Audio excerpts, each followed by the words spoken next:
Welcome back. You're watching Beyond World is One. This is World DNA, the show that gets you ahead of the rest. I'm Shivan Chandna.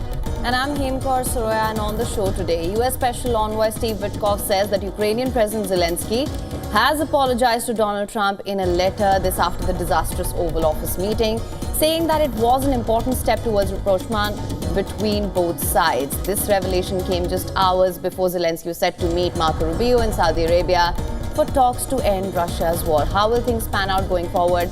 That's something we'll explore on the show today. Also on World DNA, Syria says that it has reached an agreement with the Kurdish-led Syrian Democratic Forces to integrate them with state institutions. Syrian interim President Ahmad al-Shara and the head of the SDF, Mazloum Abdi, signed the agreement, emphasizing the unity of Syria and stipulated that all civil and military institutions in northeastern Syria will be merged into the administration of the Syrian state. We will be bringing you the latest on that front as well. Let's start with that.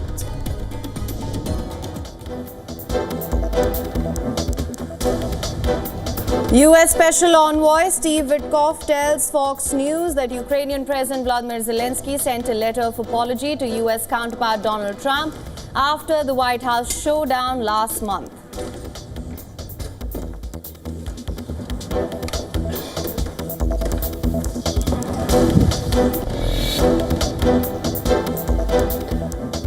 Zelensky meets Saudi Crown Prince Mohammed bin Salman in Jeddah ahead of talks between Ukrainian and US officials that Washington hopes will deliver substantial progress towards ending the three-year-old war.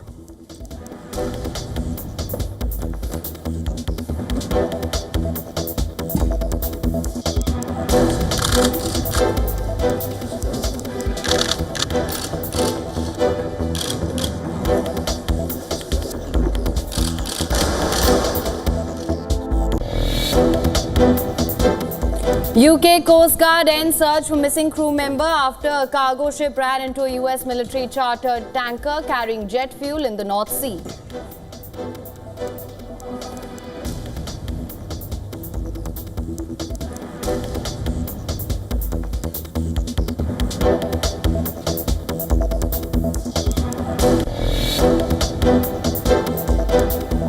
Syria's central government reaches a deal with the Kurdish-led authority that controls the country's northeast, including a ceasefire and the merging of the main US-backed force into the Syrian army.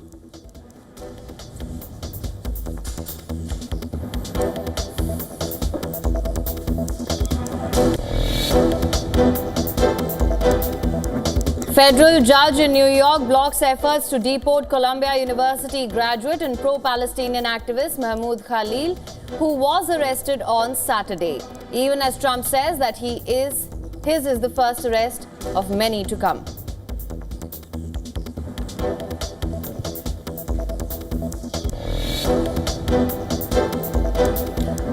Elon Musk says X was hit by a massive cyber attack, alleges a large coordinated group or even a nation could be behind it.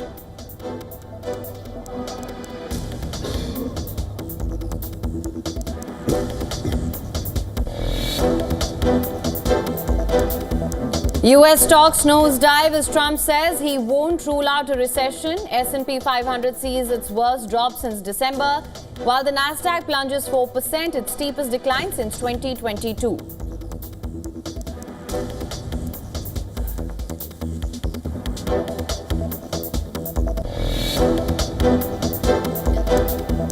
Manchester United co-owner Jim Ratcliffe says some of his players are not good enough and are overpaid. In an interview to the BBC, the billionaire also claimed that the club would have been bust by Christmas if he had not implemented the redundancy plan.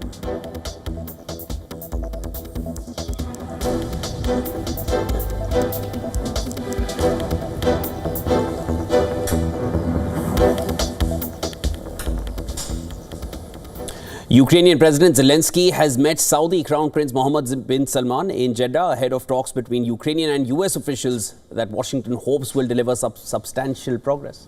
Right, and this towards, of course, ending the three-year-old war. In a post on social media, Zelensky acknowledged the Crown Prince's efforts in bringing true peace closer and said that Saudi Arabia provides a crucial platform for diplomacy, adding that they appreciate it.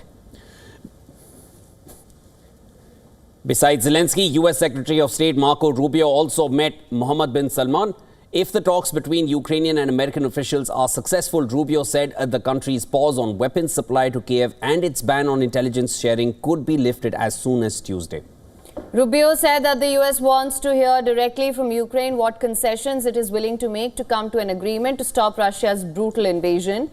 The United States and the Ukrainian officials will meet for the first time since Zelensky's showdown with his US counterpart Donald Trump at the White House last month.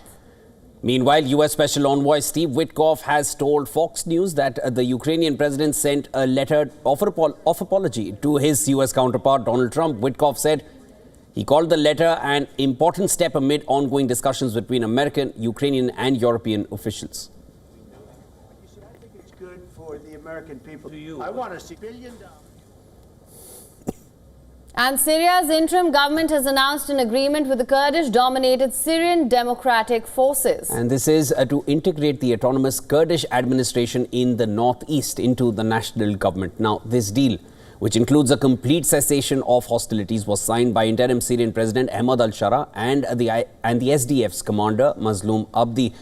The deal to be implemented by the end of the year will bring all border crossings with Iraq and Turkey, airports and oil fields in the northeast under the central government's control.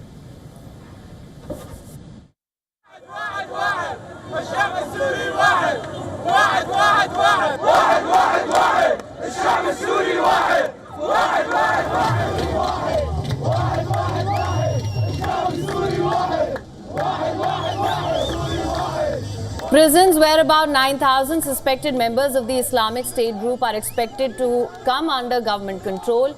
According to the agreement, Syria's Kurds will gain their constitutional rights, including using and teaching their language, which were banned for decades under Assad.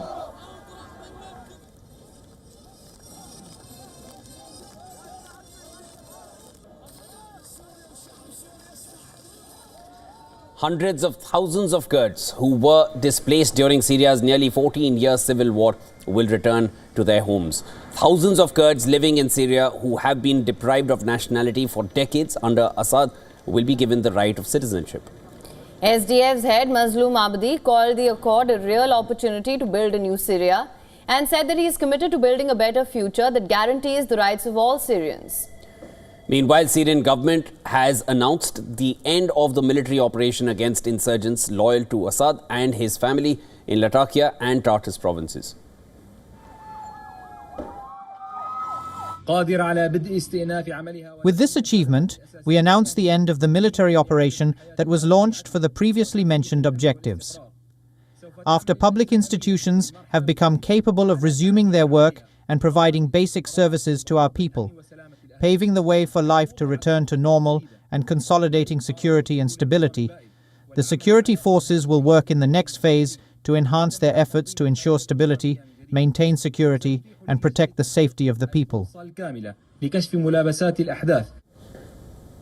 Now, Syrian War Monitor said security forces and allied groups killed 1,068 civilians, the vast majority Alawites since Thursday, in the worst fighting since the end of the civil war.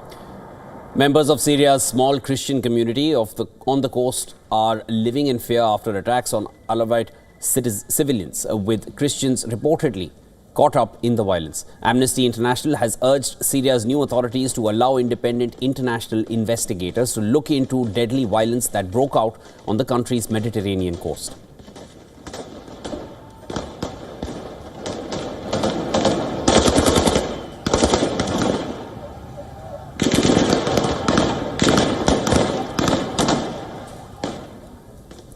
Now, furthermore, Syria's interim president Ahmad al-Shara said mass killings of members of the Alawite minority sect were a threat to his mission to unite the country and promised to punish those responsible, including his own allies, if necessary.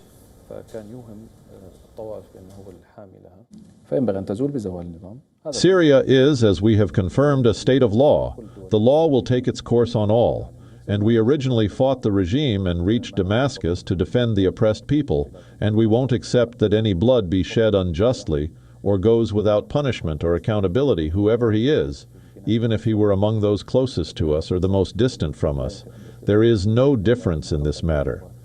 Violating people's sanctity, violating their religion, violating their money. This is a red line in Syria. This is not only a constitutional law, but it is also a moral law.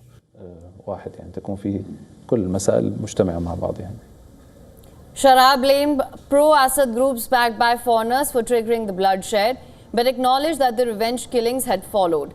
Turkish President Recep Tayyip Erdogan said that Turkey was advising Syrian authorities to help ease tensions and welcomed Ahmed Shara's commitment to punishing those who acted outside of the law.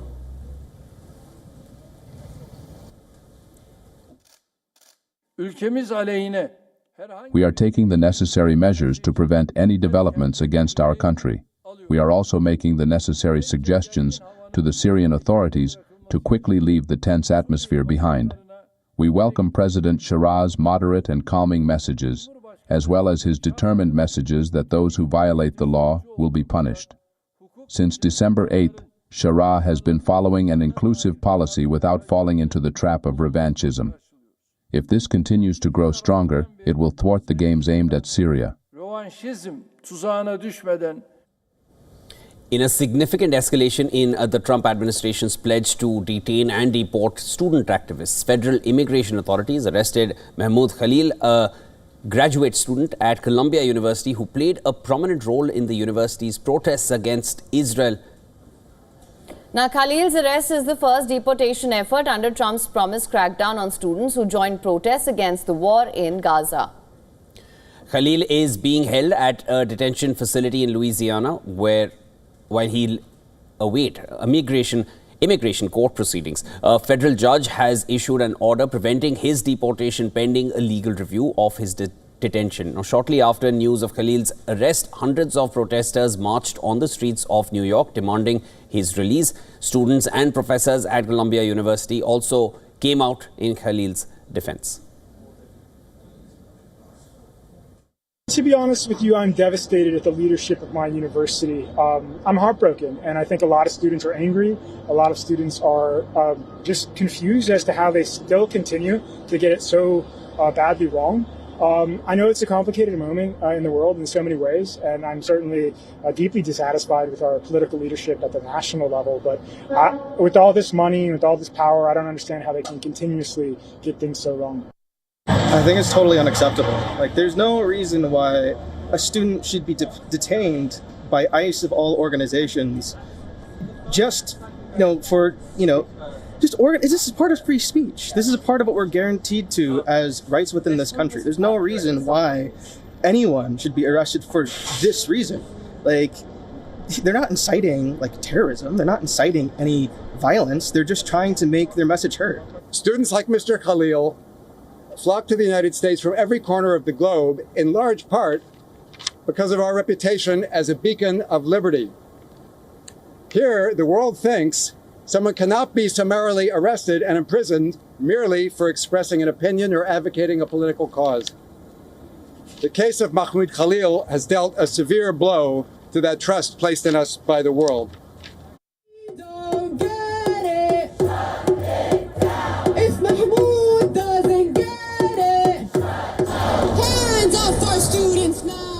Khalil's arrest comes a day after the Trump administration announced that it was cancelling $400 million in federal grants and contracts awarded to Columbia. The Trump administration has blamed Ivy League schools like Columbia for failing to stem anti-Semitism on the campus. And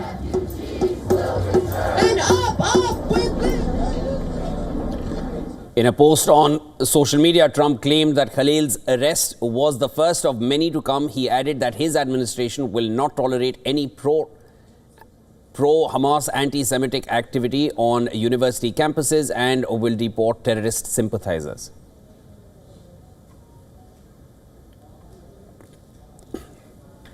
And for more on this, our New York correspondent Susan Tehrani has sent us this report. Listen to this.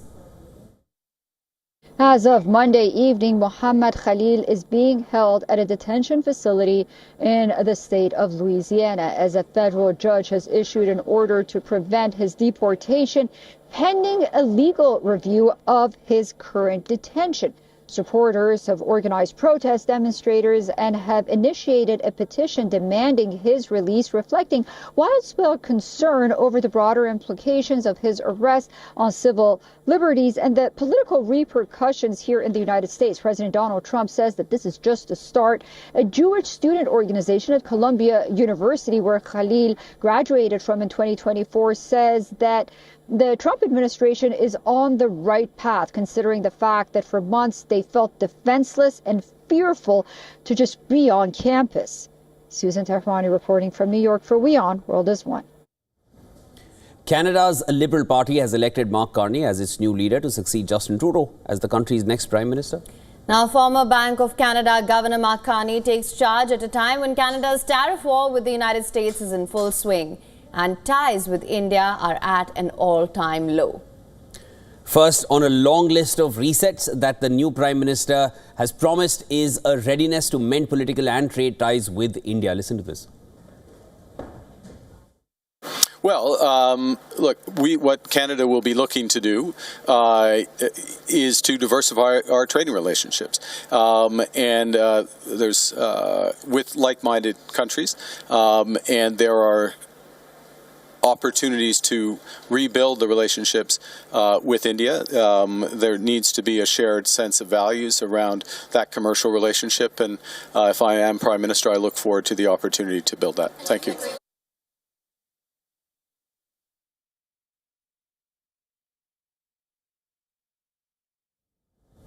Canada's ties with its long-standing ally and neighbour, United States, are going through turbulent times. The major task before the new Prime Minister will be to reset severed ties with Canada's traditional allies and steer the country through big diplomatic challenges while keeping Canadian interests intact. In his victory speech to party supporters, Carney said Canada did not ask for this fight, but Canadians are always ready when someone drops the gloves. We didn't ask for this fight, but Canadians are always ready when someone else drops the gloves. So the Americans, they should make no mistake, in trade as in hockey, Canada will win. Moving to the other side of the Atlantic, Canada's relationship with China has also been strained in recent times. China has threatened to slap tariffs on Canadian products, including rapeseed oil and pork. But the Chinese side is also keen on resetting ties with Canada in the post-Trudeau era.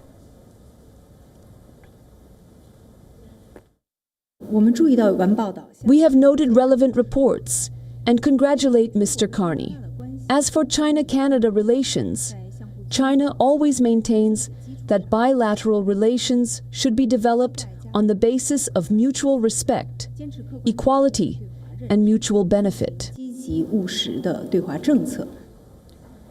Apart from the international allies, Carney faces huge domestic challenges as well. Elections are due this October, and polls show Liberals are lagging behind their Conservative counterparts, led by Pierre Poilievre. Carney has just about 9 months to reset Liberal Party's electoral prospects.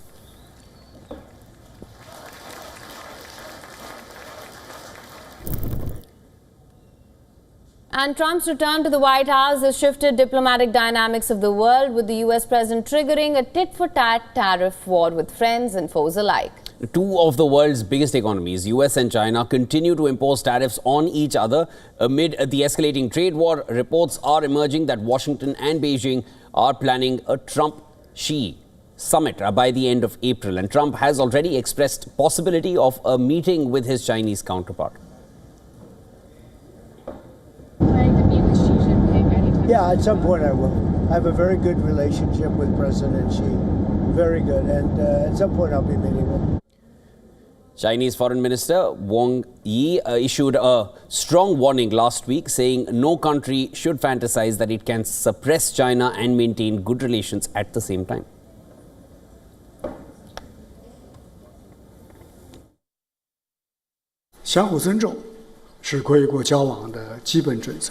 One should not fantasize that it can suppress China and maintain good relations with China at the same time. Such a two-faced approach not only undermines the stability of bilateral relations, but also fails to build mutual trust between the two sides.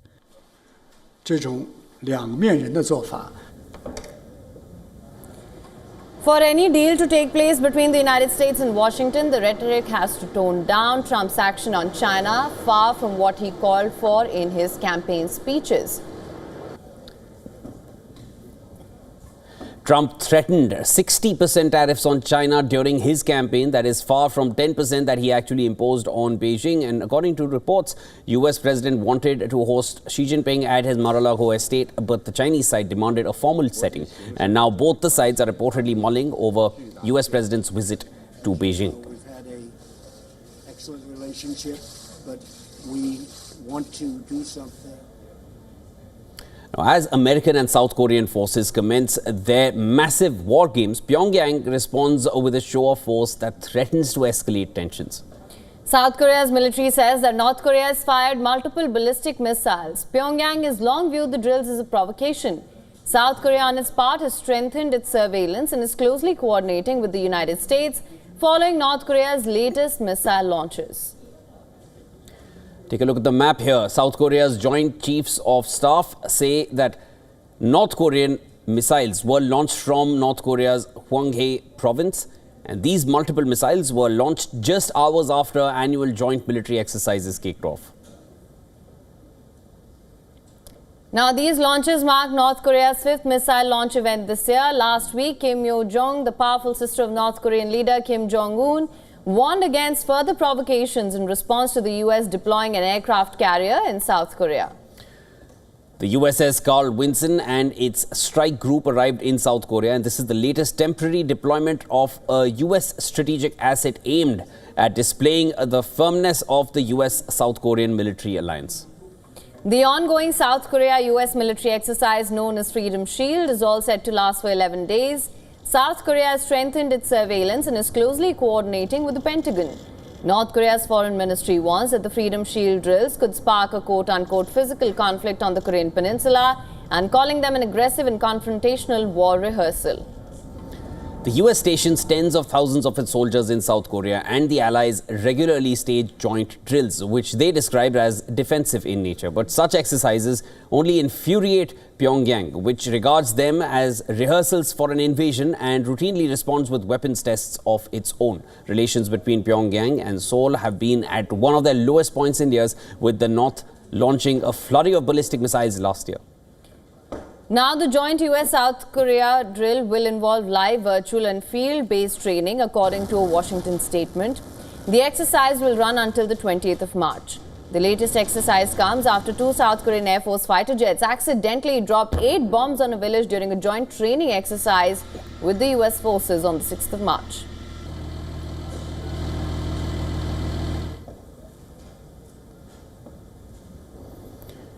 About 31 people, including civilians and military personnel, were wounded in that incident. And last week, North Korea unveiled for the first time a nuclear-powered submarine which is under construction.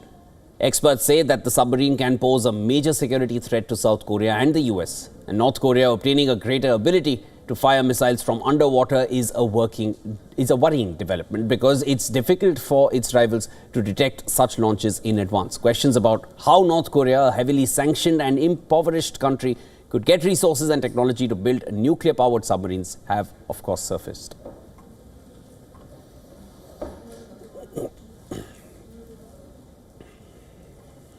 And with that, it's time now for a short break. Don't go anywhere. This is World DNA. Him and I will be back with you on the other side when we come back. Indian Prime Minister Narendra Modi has embarked on a 2-day state visit to Mauritius.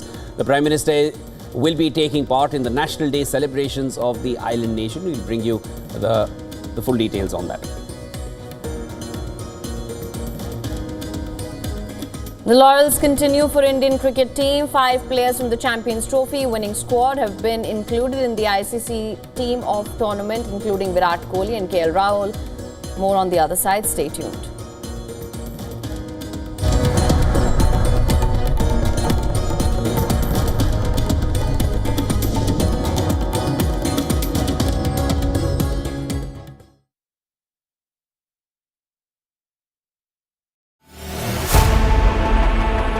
Know more, understand better, think ahead.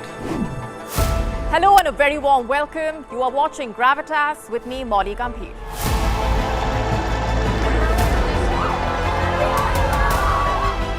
Get the facts, not the bombast.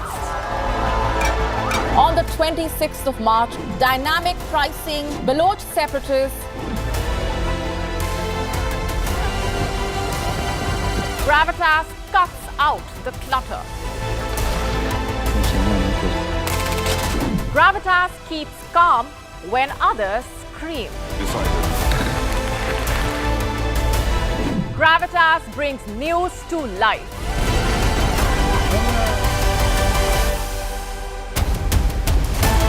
Weekdays, 9 p.m. IST, 3:30 p.m. GMT. Gravitas. Seeing is believing. Know more, understand better, think ahead. Hello and a very warm welcome. You are watching Gravitas with me, Molly Gambhir.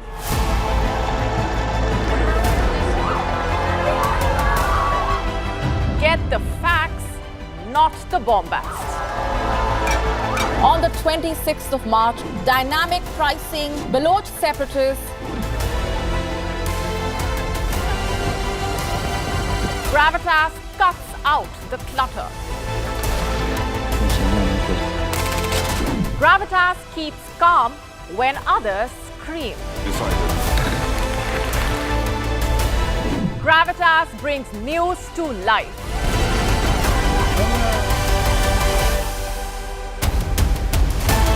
Weekdays, 9 p.m. IST, 3:30 p.m. GMT. Gravitas. Seeing is believing.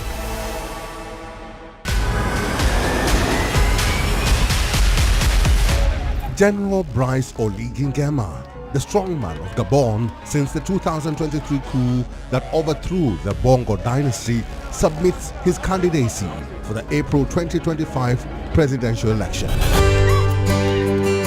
In a remote Maasai community in Kenya, young girls are learning more than just academics. They are training to stand up for themselves. And a Nigerian mother turns her crochet passion into thriving footwear business. Watch World of Africa at these times on WION. World is One.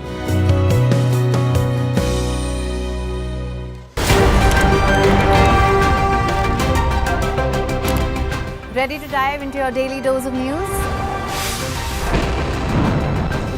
Bringing you what's trending in the West and all that's setting trends in the East. And all of this served up with a side of insightful banter. We don't just bring you the latest stories. We bring you your talking points for the day.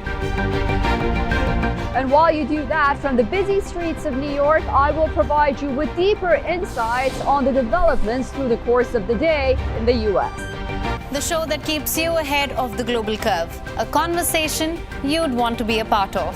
A place where news becomes an engaging exchange. We bring you stories that impact your present. This is World DNA. Join the conversation.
Welcome back, viewers. You're watching WION World is One. This is World DNA with AIM. I'm Shivan. Let's start with the headlines at this hour.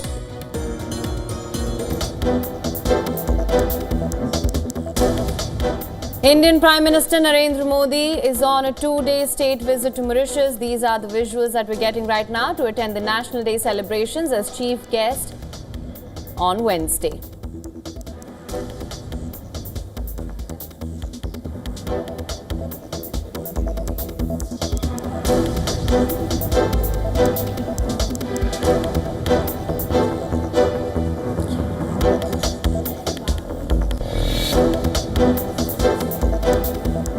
Syria's central government reaches the deal with the Kurdish-led authority that controls the country's northeast, including a ceasefire and the merging of the main US-backed force into the Syrian army.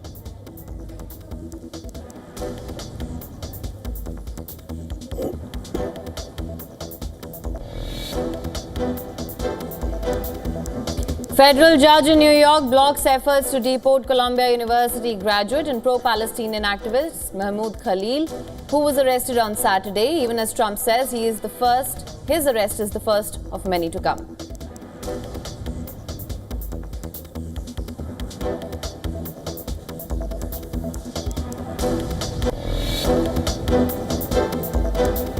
Elon Musk says X, hit by a massive cyber attack, alleges a large coordinated group or even a nation could be behind it.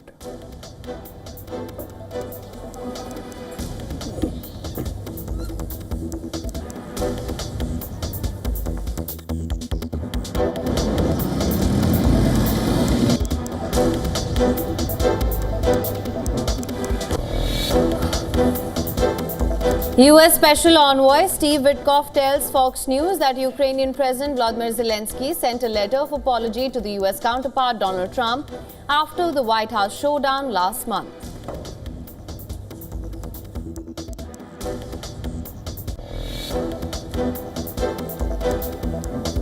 Zelensky meets Saudi Crown Prince Mohammed bin Salman in Jeddah ahead of talks between Ukrainian and US officials that Washington hopes will deliver substantial progress towards ending the Russia-Ukraine war.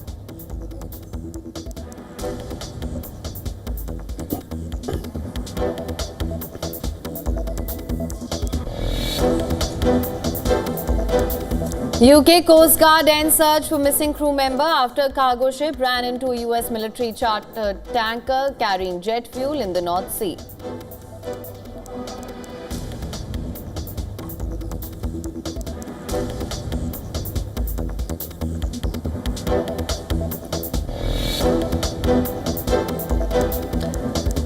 A French court finds UBS for harassing whistleblowers who exposed a tax evasion scheme helping wealthy clients dodge taxes. While acquitted of witness tampering, UBS was convicted of facilitating large-scale tax evasion from 2004 to 2012.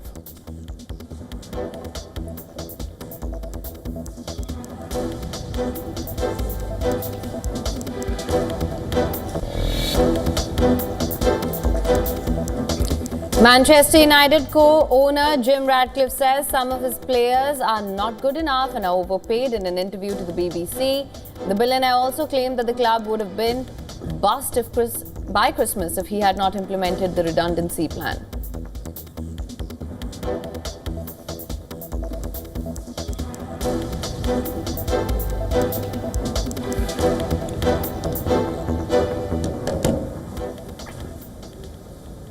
Prime Minister Narendra Modi has landed in Mauritius for a two-day state visit. Now, the visit at the invitation of Prime Minister Navin Chandra Ramgoolam is primarily to take part in the National Day celebrations of the island nation. The National Day celebrations of Mauritius will be held on the 12th of March, with Modi set to participate as the guest of honor. A contingent of the Indian Armed Forces will participate in the celebrations, along with a warship of the Indian Navy and the Akash Ganga skydiving team of the Indian Air Force. Prime Minister Modi has emphasized that the visit would open a new and bright chapter in the ties between the two nations. In his departure statement, the Prime Minister said he was looking forward to engaging with the leadership of Mauritius to elevate partnership and strengthen the enduring friendship, as well as for security and development in the Indian Ocean region. Modi also said that Mauritius is a close maritime neighbor, a key partner in the Indian Ocean and a gateway to the African continent. Emphasizing deep mutual trust, he added that the close and historical people-to-people connection between the two sides is a source of shared pride. He also highlighted that significant strides have been made over the past 10 years between the two sides through people-centric initiatives. During his visit, Prime Minister Modi will also inaugurate over 20 India-funded projects ranging from capacity building to community-linked infrastructure. Prime Minister Modi and the Mauritian Prime Minister will jointly inaugurate the Civil Services College building, which was built at a cost of about $4.75 million.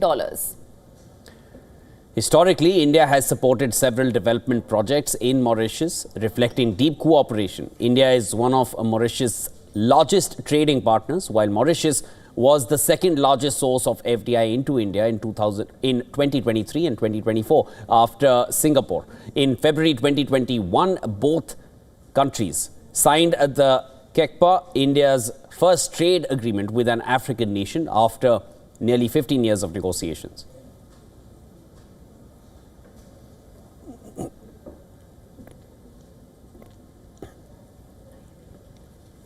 For more on this, WION's Assistant Editor for Foreign Affairs, Siddhant Sibal, spoke with Mauritius Foreign Minister Dhananjay Ritesh Ramphul over phone. Listen to this. So what kind of deliverables we are expecting? We know ahead of the visit, the MEA said that there are MOUs which will be signed. There are projects which will be inaugurated. So if you can perhaps give an overview of what are the major cooperations or MOUs when it comes to the visit that are expected to be signed, the projects that will be announced.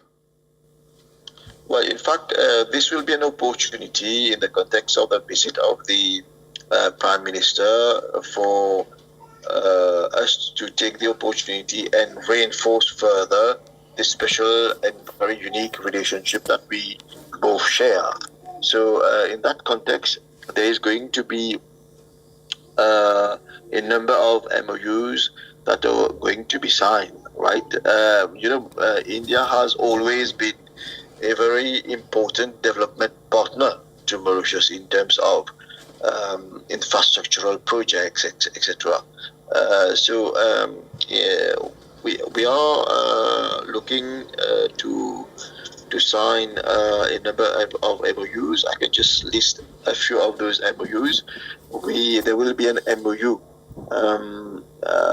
between the Ministry of Industry and Small and Medium Enterprise with the Ministry of Micro and Small and Medium Enterprise of India on capacity building in relation to small and medium enterprises. There's going also to be an MOU between the Ministry of Public Service and Administrative Reforms of Mauritius and the National Centre for Good Governance, Department of Administrative Reforms and Public Grievances of India on training of about 500 public officers. There is also going to be an MOU between the Sushma Swaraj Institute of Foreign Service and the Ministry of Foreign Affairs here in Mauritius on the training of diplomats. Now, in a race that could redefine global power dynamics for centuries to come, Beijing has just taken a commanding lead. Chinese scientists have created temperatures 6 times hotter than the core of the sun. This is what is claimed, and potentially unlocking unlimited clean energy while Western competitors fall behind. Take a look at this next report. China is pushing the boundaries of energy technology. A breakthrough in nuclear fusion brings the world closer to an era of limitless power. Chinese scientists have shattered temperature barriers previously thought impossible. In a laboratory, a fusion reactor has reached a blistering 100 million degrees Celsius. That's 6 times hotter than the sun's core, potentially unlocking the holy grail of energy production. At the forefront of this development is China's experimental advanced superconducting tokamak.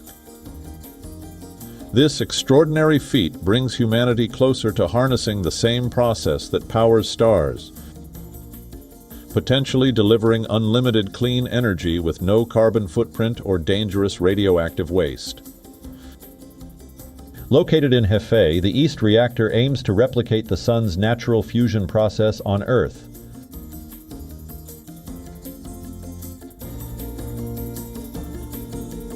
Unlike conventional nuclear fission that splits atoms, fusion merges hydrogen nuclei under extreme conditions to release tremendous energy. The challenge has always been maintaining these conditions long enough to extract usable power, a hurdle Chinese scientists are rapidly overcoming. With an annual investment exceeding $1.5 billion, China has surged ahead in the fusion race, accumulating more patents than any other nation. While Western competitors like the US and European countries pursue similar technologies through initiatives like ITER, China's focused approach and strategic investments have accelerated their progress at an unprecedented rate. The artificial sun is no longer a distant dream. As Chinese engineers perfect their tokamak designs, they draw closer to turning science fiction into reality and potentially redrawing the map of global influence for the 21st century and beyond.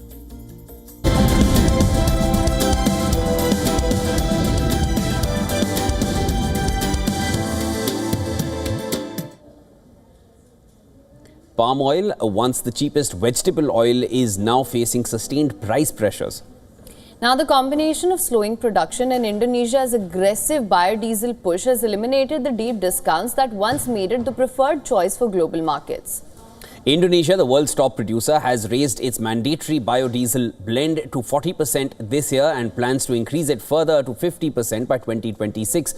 This shift will cut Indonesia's palm oil exports to an estimated 20 million metric tons by 2030, down from 29.5 million in 2024. The impact is already visible. Crude palm oil has been trading at a premium over crude soybean oil for 6 months, reversing a long-standing trend. In India, the largest buyer, prices have surged to $1,185 per ton, more than double the 2019 levels. Now, the slowdown in palm oil output is another key driver of rising prices. Production, which grew at 7% annually for decades, is now slowed to just 1% year over the last 4 years. Malaysia's output has stagnated for over a decade due to land constraints and slow replanting, while Indonesia is struggling with aging plantations and low yields. Smallholder farmers, who contribute 40% of Indonesia's supply, are hesitant to replant due to the 3 to 4 year gap before new trees bear fruit. As a result, Indonesia's crude palm oil yields have fallen 11.4% over the past decade.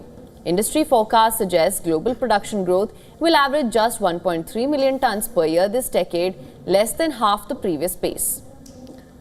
Higher palm oil costs are already shifting global demand. Buyers are reducing purchases and switching to alternatives like soybean and sunflower oil, pushing their prices higher as well. And this trend is complicating inflation control for governments worldwide, particularly in emerging markets where palm oil is a staple. Industry experts warn that without new planting permits in Indonesia, periodic shortages and price spikes will continue. While countries like Colombia and Nigeria are ramping up production, they cannot fully bridge the supply gap, especially as biofuel demand keeps rising. With limited land, aging plantations and strong industrial demand, palm oil prices may stay elevated for years, reshaping the global vegetable oil market.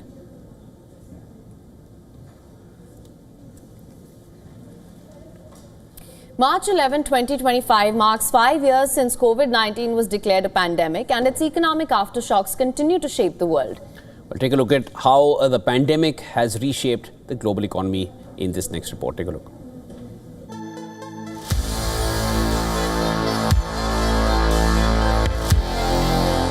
The immediate crisis of COVID-19 has passed. However, high government debt, inflation, labor shifts, and digital disruption have left a lasting mark. Governments worldwide borrowed heavily to support citizens during lockdowns, pushing global debt up by 12 percentage points since 2020. Inflation fueled by supply chain disruptions and stimulus spending peaked in 2022, prompting aggressive interest rate hikes. While inflation has eased, borrowing costs remain high, squeezing consumers and businesses alike. Millions of jobs vanished during the pandemic, with women and low-income workers hit hardest. Remote work surged, leaving office vacancies at record highs, particularly in major financial hubs. Travel rebounded, with airlines expecting 5.2 billion passengers in 2025, but soaring hotel rates and changed commuting patterns signal a permanent shift in consumer habits. E-commerce and digital payments exploded during lockdowns and have since stabilized at higher levels. Some pandemic-era winners like delivery and vaccine firms have faded, while Bitcoin has soared 1,233% since 2019 as investors sought alternative assets. Retail trading also surged, fueling the rise of platforms like Robinhood. 5 years on, COVID-19's economic scars remain visible, from government debt burdens to shifting work and travel norms. While some industries have thrived in the post-pandemic world, others are still struggling to regain pre-2020 stability. Bureau Report, WION World is One.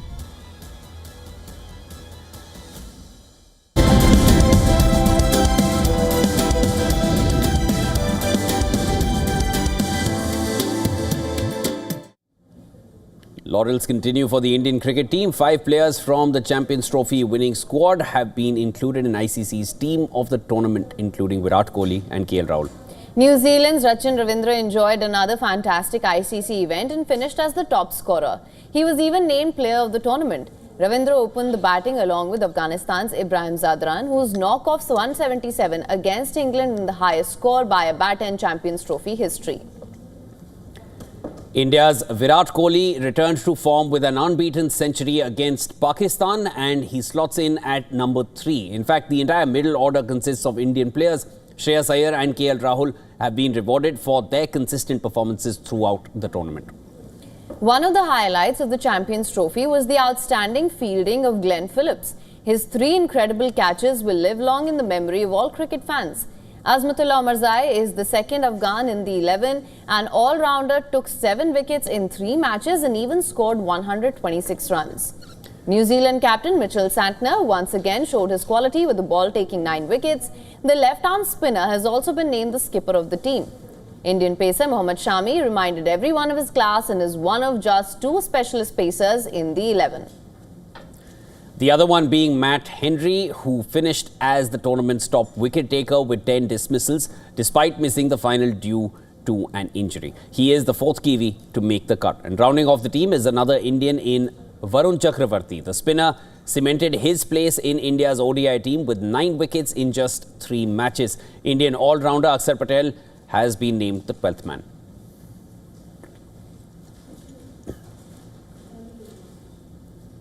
And India's Health Ministry has urged the IPL organisers to ban all tobacco and alcohol advertising.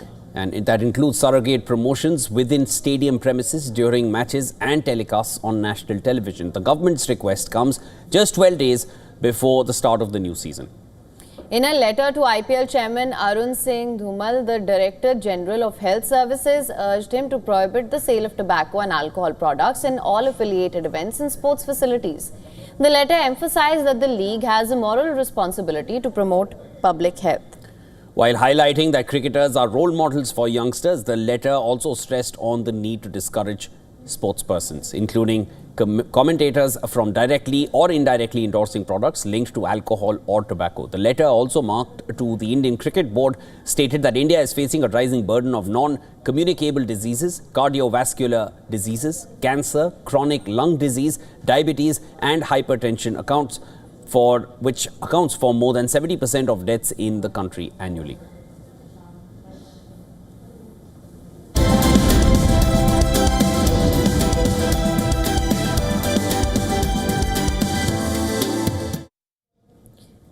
All right, and Blake Lively attended the premiere of a new movie, Another Simple Favor, at the South by Southwest Festival in Austin, Texas. This marked a rare public appearance for the star since she and her It Ends With Us director and co-star Justin Baldoni filed lawsuits against each other. More about the star-studded premiere in this next story.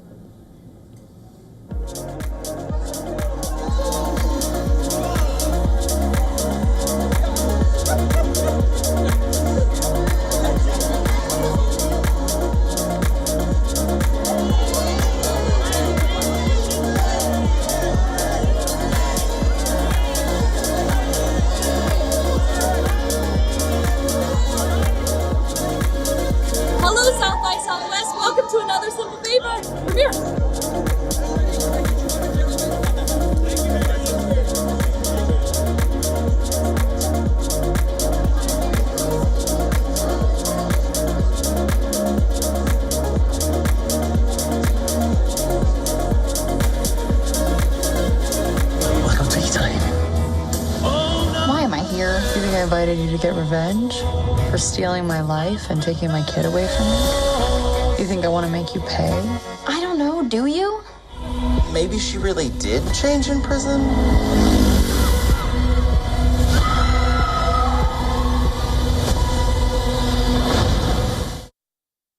And it's over to fashion. Next, Valentino's latest show at the Paris Fashion Week was a masterclass in bold storytelling. Creative director Alessandro Michel transformed a meticulously recreated public toilet into a catwalk. More details in our next report. Take a look.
All right, with that, it's a wrap on this edition of World DNA, but we're going to leave you with all the climate stories which are making headlines across the globe.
Ready to dive into your daily dose of news? Bringing you what's trending in the West and all that's setting trends in the East. And all of this served up with a side of insightful banter. We don't just bring you the latest stories. We bring you your talking points for the day. And while you do that, from the busy streets of New York, I will provide you with deeper insights on the developments through the course of the day in the U.S. The show that keeps you ahead of the global curve. A conversation you'd want to be a part of. A place where news becomes an engaging exchange. We bring you stories that impact your present. This is World DNA. Join the conversation.